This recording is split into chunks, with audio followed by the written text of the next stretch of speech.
The economy is going into a spiral of dysfunctionality. Venezuela has, of today, the highest inflation in the world. Venezuelans today cannot eat. You see people eating from the garbage. Hospitals that have massive deaths of newborns, and there is no access to medication. A cycle of violence and street protest.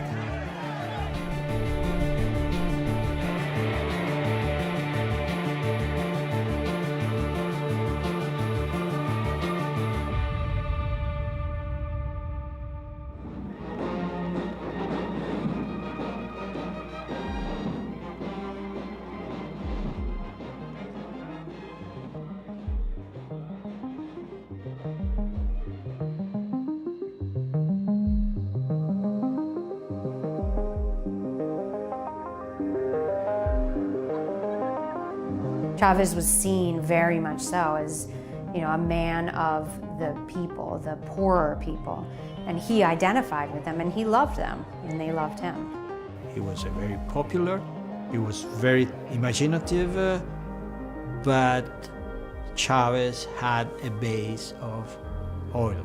He had a cash cow that never a leader in Venezuela had before. When Chavez first came to power, oil was at roughly $7 to $9 a barrel. But by 2004, 2005, we're looking at oil price per barrel lifting at over $100 a barrel. He has power and he has money.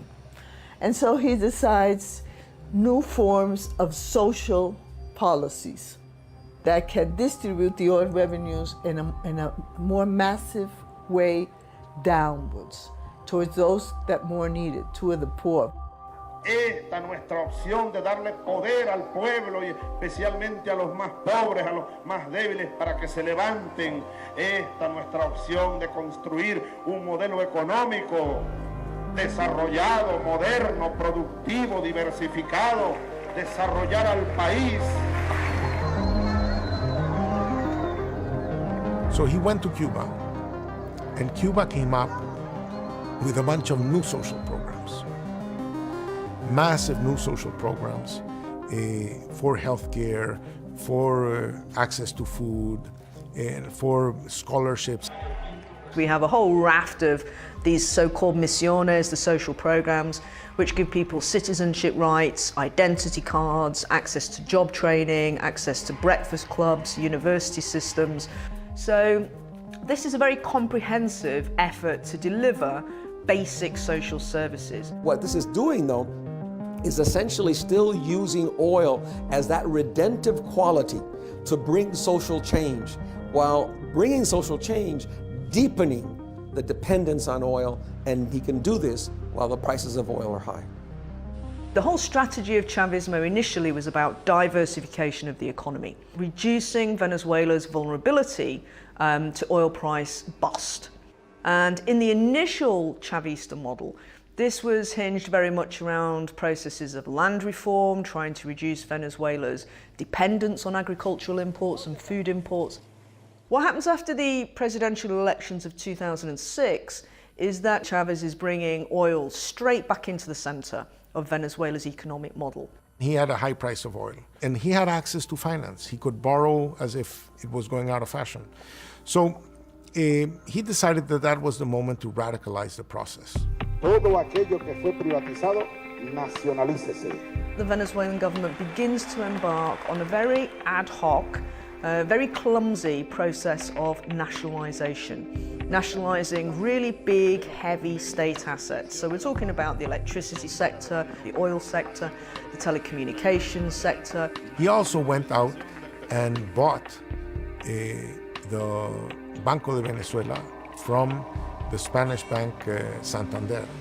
They went out and bought all the cement companies. The country lost most of its private business. People were prosecuted. Their assets were taken by the state. Chavez thought that didn't matter because he had resources to import. We're importing to medicines, we're importing clothes, we're importing cars, we're importing everything. And we destroy the production capacity of the country. He really doesn't have an economic model more than bring back everything to the state control. He's trying to understand what socialism looks like in Venezuela. And that's a big challenge, because again, no one has done that yet. So at one level, does it mean creating parallel institutions? You have basically a parallel state structure. Instead of reforming ministries and institutions, simply creating parallel structures such as the misiones themselves. So you've got high levels of expenditure on bureaucracy, on duplication of responsibility. All of this is becoming very onerous and expensive. The only way that this model can be sustained for Venezuela is through foreign borrowing. They used the period of the oil boom from 2004 to 2014 to sextuple the public debt. As oil prices went up, Venezuela spent it all. They didn't set any money aside in a sovereign wealth fund and a rainy day fund. So they've got money in case things go down. Everybody in the oil industry knows oil prices are cyclical.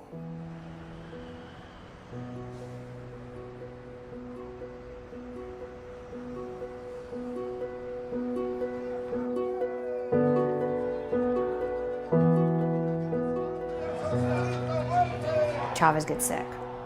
He gets cancer. Meanwhile, many things begin to unravel. Capital markets said, these guys are borrowing as if it was going out of fashion. So they sort of started to stop lending to the country. The economy starts to go down. People begin to say, wait a minute, before it's all gone, I'm going to get my piece of it. Now, when Chavez had first come to power, he had said that essentially there was going to be a hard hand, an iron fist against these problems of corruption. But the reality was that absolutely nothing was done. So the end result is kind of decay of the Chavista Bolivarian revolution and a state which is becoming more and more indebted. The biggest sucker in Venezuelan history is the guy who's going to follow Chavez as president. And that's exactly what happened.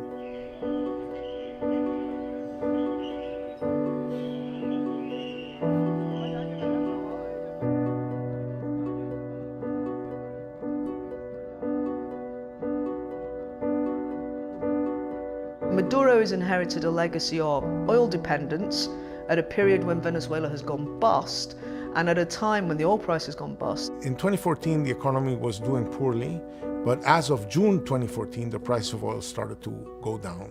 When the oil price started dropping, the government had a severe debt and did not have enough dollars to buy the food imports and the medicine imports and all the good imports that it was buying before. And so, from one day to the other, the scarcity overwhelmed the country. The basic food, milk, rice, soap, toothpaste, these things disappeared. Venezuela's total stock of foreign debt is about $150 billion. It's seeking to try and renegotiate with bond holders, but the problem is that these sanctions that the US has imposed make it very difficult for Venezuela to roll over its debt. The collapse of economic activity that started in 2014 worsened in 2015 and then went down the drain in 2016 and 2017 makes this period from 2013 onwards the largest recession in the Western Hemisphere history, almost twice as large as the Great Depression of the US.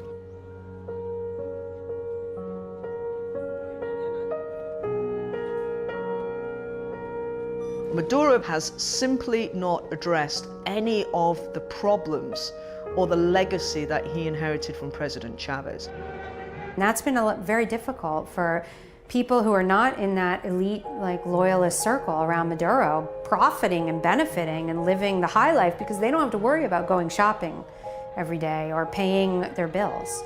The people actually in the street who are experiencing the dramatic and detrimental effects of the economic crisis are the ones who are saying, wait a minute, something's not right here.